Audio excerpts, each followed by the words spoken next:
Hello everyone, welcome to our class of Basic to Advanced for Canva course. So if you are planning to learn how to use Canva from beginning, then you are in the right place.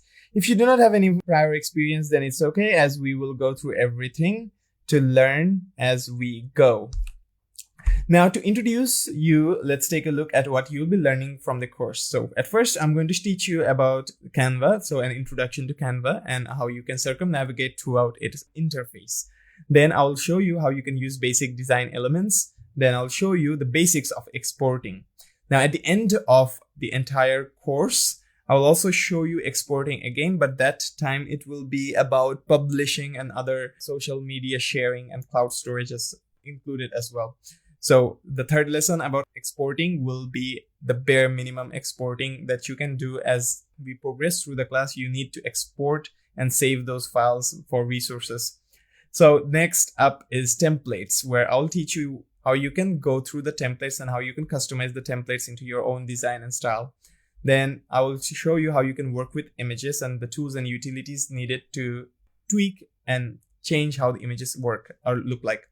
Then typography and text effects. So it's basically the text tool of Canva, and the typography and the fonts and everything that's related with text I'll teach you in this lesson. Then you have graphics and icons. So a lot more elements are, we are going to dive into the graphics and icons parts of the elements from the basic design elements, that is.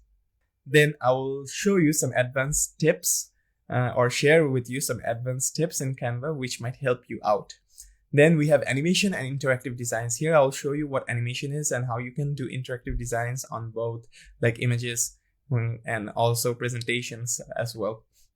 Then you have collaborating with teams, then you have print design, then you have social media graphics, then you have t-shirt designs, making advertisements, logos, banners, cover photo editing, then profile picture editing, then making reels and social media posts, and then exporting again, which I mentioned before. Now, after completion, you will be able to use Canva for most general purposes, which include photo editing or to video editing to advertisement making. Then use most of Canva's tools and utilities and can use them with efficiency as well. Now, do keep this in mind that this is a project-based course. So at the end of all the classes, you will have class projects that will enable you to actively participate in them to practice or refine what you have learned throughout the entire course. You will be provided with supporting resources, so it will become easier to learn as we go. Now, during learning, if you have any queries or any kind of problems, then do feel free to ask me. I will always be available to help if needed. So let us go ahead and get started with our course.